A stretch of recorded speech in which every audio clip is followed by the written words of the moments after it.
کل بھی ہم نے اختتام پہ ایک مسئلہ، کیونکہ ایک ایک مسئلہ سنتے چلیں گے تو انشاءاللہ 30 دن میں ہمیں 30 مسئلے کم سے کم پتہ چل جائیں گے۔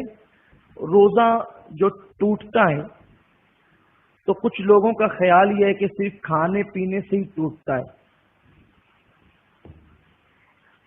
روزہ ٹوٹنے کی جو ایک اور صورت ہے جس کو عوام تو عوام، بعض خواص بھی جس سے ناواقف رہتے ہیں، کیونکہ مسئلہ معلوم نہیں ہے تو اس لیے ناواقف رہتے ہیں اور ان کا روزہ ٹوٹ جاتا ہے، ان کو خبر بھی نہیں ہوتی۔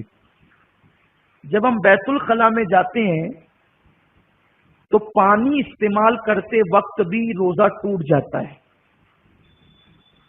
یہ بہت خاص مسئلہ ہے، اس پہ توجہ اور اس مسئلے کو عام کرنے کی ضرورت ہے، کیونکہ بہت سارے ہمارے علماء شرم کی وجہ سے نہیں بتا پاتے اور روزہ لوگ اس سے ٹوٹ جاتا ہے۔ جس وقت بیت الخلاء کے لیے انسان بیٹھتا ہے تو بیت الخلاء کا مقام کھلتا ہے اور اس کا تعلق انسان کے معدے سے ہے، تو ہم روزانہ کی طرح پانی بالکل استعمال کرتے ہیں اور بغیر کسی احتیاط کے استعمال کرتے ہیں۔ تو جو سرخ مقام ہوتا ہے، اگر وہاں پانی کا قطرہ جائے تو وہ مقام معدے میں پانی پہنچا دیتا ہے، تو اس کی وجہ سے روزہ ٹوٹ جاتا ہے۔ تو اگر روزے کی حالت میں ہم بیت الخلاء کو جائیں تو اس وقت پانی کا استعمال کیسے کریں تاکہ ہمارا روزہ نہ ٹوٹے؟ جب ہم بالکل فارغ ہو جائیں، فارغ ہونے کے بعد ہم سانس یوں اوپر کو چڑھا کر کے روک لیں، کیونکہ دھونے کا پیریڈ جو ہے میرے خیال سے 3-4 سیکنڈ سے زیادہ نہیں لگتا اگر انسان جلدی سے دھو لے، یعنی یا اتنا وقت کہ ہم روزہ یعنی اپنی سانس روک سکیں۔ ہم آرام سے 5-7 سیکنڈ سانس ہر آدمی روک سکتا ہے، تو یوں اوپر کو سانس چڑھا کر آپ جو ہے وہ سانس روک لے۔ جب آپ اوپر کو سانس یعنی کہ لے کر کے روکیں گے تو جو پاخانے کا مقام ہے وہ بالکل بند ہو جائے گا۔ اب بند ہو جائے گا تو ہلکے ہاتھ سے آپ اس کو دھل لیں اور دھلنے کے بعد وہاں سے پانی صاف کرنے کے بعد پھر دھیرے سے سانس چھوڑیں، تو اس کی وجہ سے پانی اندر نہیں جائے گا، تو آپ کا روزہ محفوظ رہے گا۔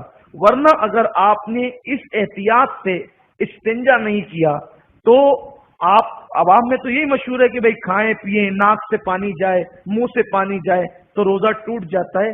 صرف ناک اور منہ سے، کان میں پانی جائے تو روزہ تو نہیں ٹوٹتا، لیکن ناک میں جائے یا منہ میں جائے اور اس کے ذریعے حلق میں جائے تو پانی کی وجہ سے روزہ ٹوٹ جاتا ہے۔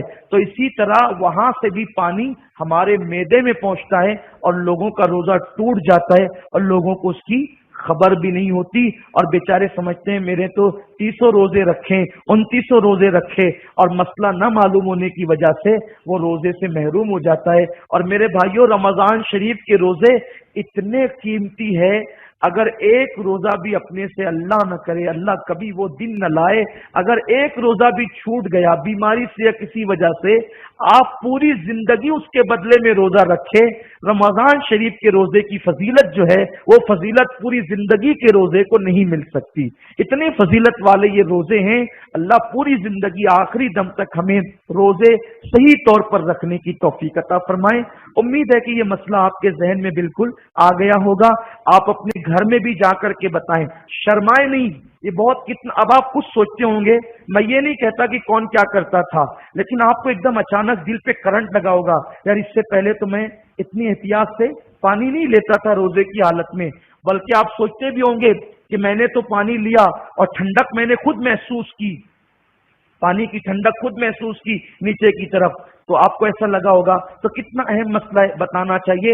حق بولنے میں اللہ نہیں شرماتا، حق بیان کرنے میں رسول نہیں شرماتے، اس لیے اگر کسی کا روزہ مسئلہ بتانے کی وجہ سے بچ سکتا ہے تو ہمیں اپنے دوستوں کو، احباب کو، گھر والوں کو یہ مسائل بتانا چاہیے۔ اللہ کی توفیق رہی تو ایک ایک دن صرف ایک مسئلہ ہم آپ کو بتائیں گے تاکہ آپ کو یاد رہے، اور کبھی اگر وقت زیادہ ہونے سے میں بھول جاؤں تو مجھے اشارہ کر دیں تاکہ کوئی ایک چھوٹا ہی مسئلہ ہم انشاءاللہ لے کر کے چلیں گے تاکہ ہماری معلومات میں اضافہ ہو. اللہ توفیق عطا فرمائے. دوران گفتگو کوئی